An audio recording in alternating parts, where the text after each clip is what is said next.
नमस्कार, आप देख रहे हैं इंडिया न्यूज हरियाणा और फरीदाबाद मेट्रो में आपका स्वागत है।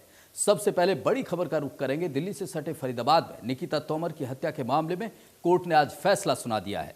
इस मामले में 3 लोग आरोपी बनाए गए हैं थे, जिनमें से तौसीफ और रोहान को कोर्ट ने दोषी करार दिया है। इनकी सजा पर बहस शुक्रवार यानी 26 मार्च को होगी। वहीं अजरुद्दीन को बरी कर दिया गया है। इस मामले में तौसीफ को मुख्य आरोपी बनाया गया था, जबकि रेहान वारदात के वक्त उसके साथ मौजूद था। अजरुद्दीन पर हथियार देने का आरोप था, जो कि साबित नहीं हो पाया। आपको बता दें कि 26 अक्टूबर 2020 को फरीदाबाद के बल्लभगढ़ में निकिता तोमर की कॉलेज के बाहर गोली मारकर हत्या कर दी गई थी। इस मामले में 55 गवाह पेश किए गए, जिसमें 2 बचाव पक्ष की तरफ से थे। 1 अक्टूबर को इस मामले का ट्रायल फास्ट ट्रैक कोर्ट में शुरू हुआ। इस मामले में 3 चश्मदीद गवाह भी थे। सीसीटीवी फुटेज भी मौजूद था।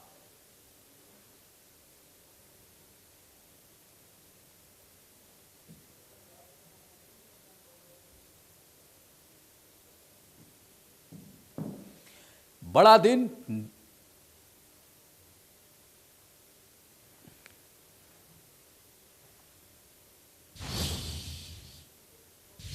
तो निकिता हत्याकांड में आज बड़ा दिन साबित हुआ। 2 जो मुख्य आरोपी थे उनको दोषी करार दिया गया, 1 को बरी कर दिया गया सबूतों के अभाव में। और किस तरह से परिवार का रिएक्शन है, परिवार की क्या प्रतिक्रिया रही, हमारे संवाददाता देवेंद्र कौशिक ने परिवार के लोगों से बात की। करते हैं और इसमें 3 दोषी थे। तीनों में से 1 को बरी किया है, 2 को बराबर का दोषी माना है और तौसीफ को 27 आर्म्स एक्ट में अलग से दोषी माना है। और जिन पर 26 तारीख को जो अदालत अपना सजा का फैसला सुनाएगी। आज के फैसले से हम संतुष्ट हैं। लेकिन जिस तरह से अजरू को बाइज्जत बरी कर दिया गया है, क्या मानते हैं कहीं पुलिस की कहीं कमी रही चालान पेश करने में? क्योंकि उसको पहले बताया जा रहा था कि पिस्टल उसी ने उपलब्ध कराई थी। देखो, ये जजमेंट आने के बाद ही बताएंगे, उस पर हम अभी कोई कॉमेंट्स नहीं कर सकते। देखिए, हमारे साथ में निकिता के पिता हैं मूलचंद तोमर, उनसे बात कर लेते हैं। सर, दोषी करार तो दे दिया गया है, क्या उम्मीद है आपको अभी इस फैसला जो 26 तारीख को आएगा? देखिए, अदालत ने अभियुक्तों को दोषी करार दिया है, सभी धाराओं में लिप्त पाया गया है। तो उम्मीद है कि 26 तारीख को जरूर कठोर फैसला लेंगे जज साहब और इनको फांसी की सजा देंगे। लगता है आपको जिन धाराओं में दोषी माना गया है कि फांसी की सजा होगी? जरूर होगी, फांसी की सजा जरूर देंगे, हमारी मांग भी रही है। और हमें उम्मीद नहीं, अदालत पे पूरा भरोसा भी है, क्योंकि अदालत के ऊपर हम कहाँ जाएंगे, हमारे सभी के ऊपर अदालत है। तो जरूर फांसी की सजा मिलेगी। और एक लड़की जो अपने देश की सेवा करना चाहती थी, जो उसके लिए तैयारी भी कर रही है, तो पेपर भी दिए थे उसने इस लेवल के, उसको दिन दहाड़े बीच बाजार में कोई कैसे मार सकता है, उसको कैसे खाली छोड़ सकते हैं? तो जरूर अदालत भी इस पर विचार करेगी। क्या मान के चला, अगर फांसी की सजा होती है तो सच्ची श्रद्धांजलि निकिता तोमर को उसी दिन मिले? बिल्कुल उसी दिन मिलेगी जी। निकिता के भाई भी हमारे साथ में, सुनील, उनसे बात कर लेते हैं। आप अदालत में लगातार हर तारीख पे आते रहे, आपने भी सारी दलीलें सुनी हैं। क्या लगता है जिस तरह से दोषी अब करार दे दिया गया है, फांसी की सजा होगी? जी बिल्कुल, फांसी की सजा होगी और हमें न्यायालय पर पूरा भरोसा है। 26 तारीख को फैसला सभी के सामने होगा और हमें न्यायालय पर पूरा भरोसा है कि फांसी से कम सजा न्यायालय नहीं देगा उसे। निश्चित तौर से देखिए, सभी न्यायालय पर भरोसा रख रहे हैं। और वकील साहब से एक आखिरी सवाल आपसे पूछ लेता हूं। अजरू को लेकर जिस तरह से बरी किया गया है, तो क्या उच्च अदालत में या कहीं दूसरी जगह आप जाएंगे? वो जजमेंट के बाद ही करेंगे, उस पर हम अभी कोई कॉमेंट्स नहीं कर सकते। फैसला आने के बाद ही, जजमेंट की कॉपी लेने के बाद ही सब।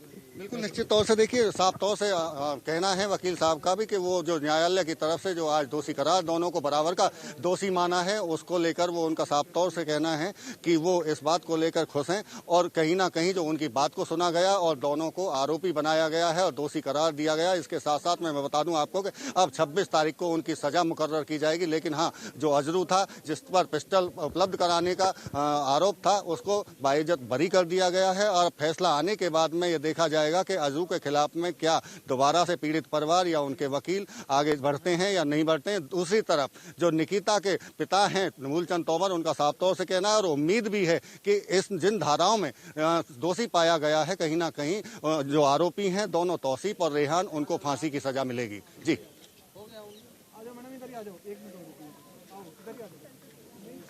की बात लगातार चल रही थी। निकिता के हत्यारों को परसों सजा होनी है। 26 तारीख को, 26 मार्च को सजा पर फैसला होगा कि उम्र कैद या फिर फांसी। जिस तरह से परिजन मांग कर रहे हैं, परिजनों की मांग ये है कि फांसी से कम उन्हें मंजूर नहीं है। तौसीफ और रेहान को इस पूरे मामले में दोषी करार दिया है। अजरुद्दीन को, जिस पर यह आरोप था कि उसने हथियार मुहैया कराया, उसको बरी कर दिया गया है। निकिता को इंसाफ की जिस तरह से ये लड़ाई थी, आज ये मुकर्रर कर दिया गया है कि दोषी पूरी तरह से तौसीफ और रेहान उसकी मौत के, उसकी हत्या के दोषी हैं और उसे लेकर 26 मार्च को यानी कि परसों सजा का ऐलान होगा। परिवार की तरफ से लगातार यही मांग की जा रही है कि फांसी निकिता के हत्यारों को दी जाए।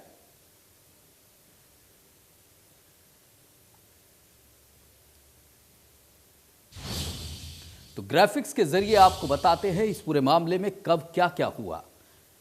26 अक्टूबर 2020 को निकिता को सरेआम कॉलेज के बाहर गोली मारी गई।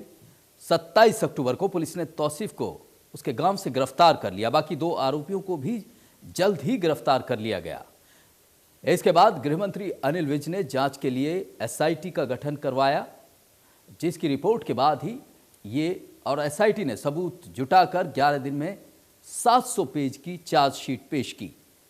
फास्ट ट्रैक कोर्ट में 3 महीने 22 दिन मामले की सुनवाई चली और एडिशनल सेशन जज सरताज बासवाना की कोर्ट में ये सुनवाई चल रही थी और आज उसी कोर्ट ने दोनों को दोषी करार दिया है।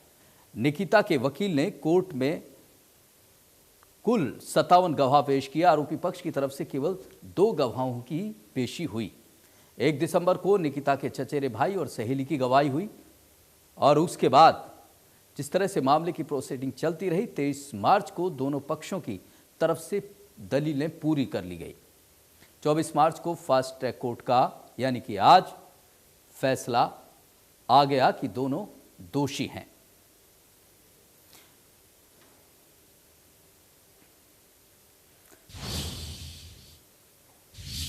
फरीदाबाद का सीधा रुख करेंगे। देवेंद्र कौशिक हमारे संवाददाता जुड़ गए हैं लाइव हमसे। देवेंद्र, जिस तरह से ये फैसला आया है, जाहिर सी बात है कि हमने वकील की भी बात सुनी, निकिता के परिजनों की भी बात सुनी। एक बड़ा मैसेज देने की कोशिश की गई है कि दोनों ही जिस तरह से दोषी करार दिए हैं पूरे देश में, क्या ये जो फांसी की बात है, लगातार परिजनों की मांग है, किस तरह के जो साक्ष्य हैं वो किस तरह के साक्ष्य पेश किए गए, क्योंकि पूरे देश ने जो सीसीटीवी फुटेज है वो तो देखा ही।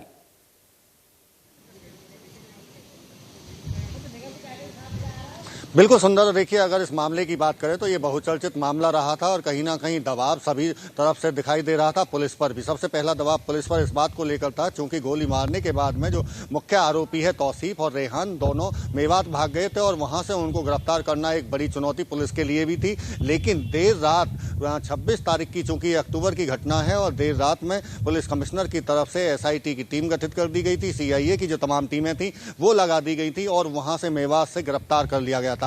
अगले दिन यानी कि 26 से अगले दिन 27 तारीख को जो सहयोगी था रेहान, उसको गिरफ्तार किया गया और 28 तारीख को जो देसी पिस्टल उपलब्ध कराने वाला आरोपी था अजरुद्दीन, उसको भी गिरफ्तार किया गया। उसके बाद में रिकॉर्ड 11 दिन में यानी कि 6 नवंबर को एसआईटी की तरफ से 11 दिन में 700 पन्नों की चार्जशीट भी दायर कर दी गई थी। तो पुलिस की तरफ से तेजी से इसमें काम हुआ, चूंकि दबाव एक तरह से पुलिस पर इस बात को लेकर था कि जल्द से जल्द मामले को सुलझाया जाए। चूंकि दबाव इसलिए बन रहा था कि जो तमाम लोग राजनीतिक दल के लोग हों, चाहे बाकी तमाम लोग हों, वो जब निकिता के परिजनों को सांत्वना देने पहुंच रहे थे तो उनकी तरफ से कई तरह के सवाल उठाए जा रहे थे। कानून व्यवस्था को लेकर सवाल उठाए जा रहे थे, सरकार पर सवाल उठ रहे थे। लेकिन इस बीच में गृह मंत्री अनिल विज की तरफ से जिस तरह से और सरकार की तरफ से फास्ट ट्रैक कोर्ट में मामला चलाने के आदेश जारी किए गए और उसके बाद में ये फास्ट ट्रैक कोर्ट में मामला गया और जहां डे बाई डे इसकी केस की सुनवाई हुई और मात्र 3 महीने 22 दिन में ये पूरी जो, चाहे वकीलों की दलील हो, चाहे गवाहों की बात करें,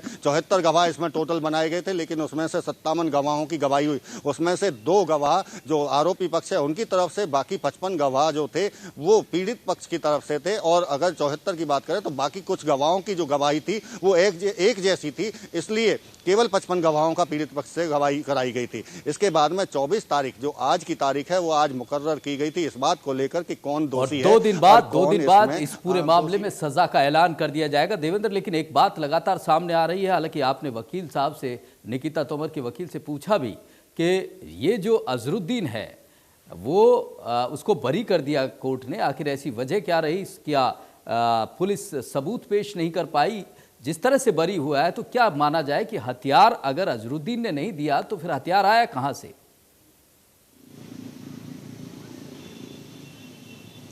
बिल्कुल निश्चित तौर से देखिए कई चीज़ें इसमें इस तरह की वकील से भी जब बात हो रही थी तो उनकी तरफ से ये साफ किया गया था कि जब तक फैसला सामने उनके नहीं आ जाएगा तब तक उससे पहले शायद वो बोलना उनके लिए मुमकिन नहीं होगा, क्योंकि लिखित में रिटन में जब उनके पास में फैसले की कॉपी होगी उसके हिसाब से उसके आधार पर आगे की बात की जाएगी। हम जिस तरह से हमने उनसे वकील साहब से पूछा भी था कि अब इसको लेकर आगे क्या किसी कोर्ट में आप जाने वाले हैं, तो उनकी तरफ से यही कहा गया था कि कोर्ट ने जो आज फैसला सुनाया है उसको देखते हुए जब कॉपी आएगी उसके बाद आगे की रणनीति पर काम किया जाएगा। लेकिन एक बात सुंदर मैं आपको बता देता हूं कि देखिए जिस तरह से 26 अक्टूबर वो तारीख थी जिस दिन निकिता की गोली मारकर हत्या की गई थी, लेकिन आज 26 मार्च वो तारीख होगी जिस दिन हत्यारों को सजा सुनाई जाएगी। तो ये बड़े ध्यान देने वाली बात है कि 5 महीने, ठीक 5 महीने उसी तारीख को 26 तारीख को दोषियों को सजा सरताज बासवाना की अदालत से सुनाई जानी है। और अगर आज की बात करें तो देखिए 3:30 बजे, 4 बजे का चूंकि वक्त रखा गया था फैसला सुनाने को लेकर, तो 3:30 बजे के करीब ही तमाम जो दोनों तरफ के जो वकील थे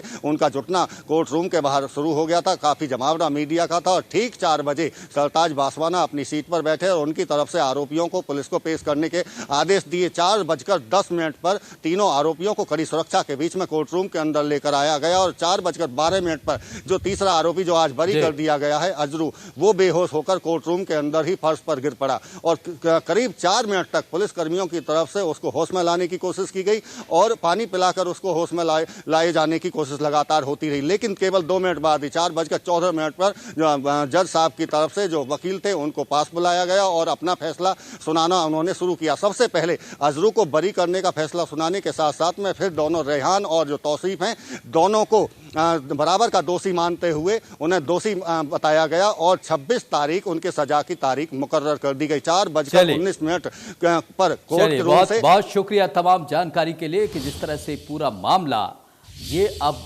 26 तारीख एक बड़ा दिन साबित हो रहा है। इस पूरे मामले में 26 तारीख को ही निकिता का मर्डर किया गया था, लेकिन 26 तारीख को ही उसके दोषियों को सजा सुनाई जाएगी। एक बड़ी खबर का रुख करते हैं। जिस तरह से फरीदाबाद में तस्वीरें सामने आ रही हैं, संगठन में गठन से पहले कांग्रेस में घमासान देखने को मिला है। संगठन गठन से पहले ही कांग्रेस में घमासान और फरीदाबाद में पर्यवेक्षकों से उलझे पूर्व पदाधिकारी बैठक में एक जोरदार हंगामा उनकी तरफ से किया गया।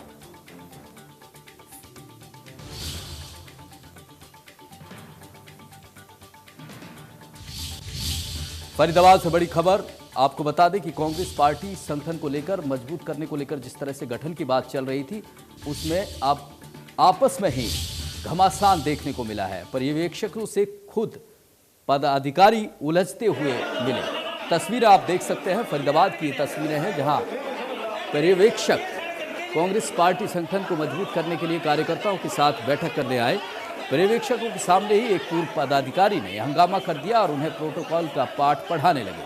आखिर में कार्यकर्ताओं ने बीच बचाव कर मामले को शांत करवाया। पूर्व पदाधिकारी का कहना है कि पार्टी के प्रतिनिधि प्रोटोकॉल का पालन नहीं कर रहे हैं। नए लोगों को पास बैठाकर पार्टी मजबूत नहीं होगी। पुराने कार्यकर्ताओं और पदाधिकारियों को भी साथ लेकर चलना होगा। दरअसल बुधवार को कांग्रेस पार्टी के पर्यवेक्षक के Haritwal sector 16A circuit house में कार्यकर्ताओं की बैठक में शामिल होने आए। इस बैठक का मुख्य उद्देश्य पार्टी संगठन को खड़ा करना है, जिसमें सभी कार्यकर्ताओं से राय शुमार की जा रही है। पर्यवेक्षक हरितवाल और प्रवक्ता बाल मुकुंद शर्मा पत्रकारों से वार्ता कर रहे थे। इसी दौरान कांग्रेस के वरिष्ठ नेता एवं पूर्व पदाधिकारी सुभाष कौशिक भी पहुंच गए। पर्यवेक्षक मीडिया के सवालों का जवाब दे रहे थे, तभी कौशिक बोले, इस तरह नए लोगों को पास बैठाकर पार्टी मजबूत नहीं हो सकती। पार्टी पर्यवेक्षक प्रोटोकॉल को भी भूल गए। करीब 5 मिनट तक हंगामा होता रहा। इसके बाद जब पर्यवेक्षक कार्यकर्ताओं से मिल रहे थे तो वहां भी डॉक्टर SL शर्मा से भी बहसबाजी हो गई। यहां भी कार्यकर्ताओं ने बीच बचाव कर मामला शांत करवाया। संगठन के गठन से पहले कांग्रेस में घमासान देखने को मिला। पूर्व पदाधिकारियों ने जिस तरह से पर्यवेक्षक वहां गए थे उन पर सवाल उठा दिया।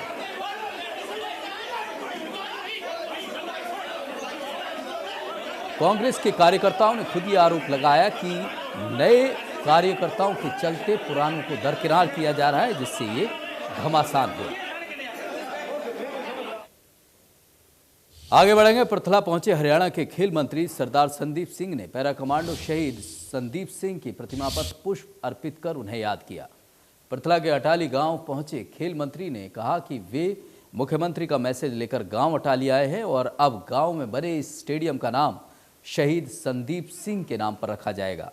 साथ ही उन्होंने बड़ी सौगात देते हुए कहा कि स्टेडियम में क्रिकेट, फुटबॉल और अन्य खेलों की तरह आधुनिक तौर से डेवलप किया जाएगा ताकि युवा आगे बढ़ सकें और देश की सेवा कर सकें। किसानों को लेकर उन्होंने कहा कि पहले इस्तेमाल करें और फिर विश्वास करें। इस दौरान वेयर हाउस चेयरमैन और विधायक नैनपाल रावत भी मौजूद रहे।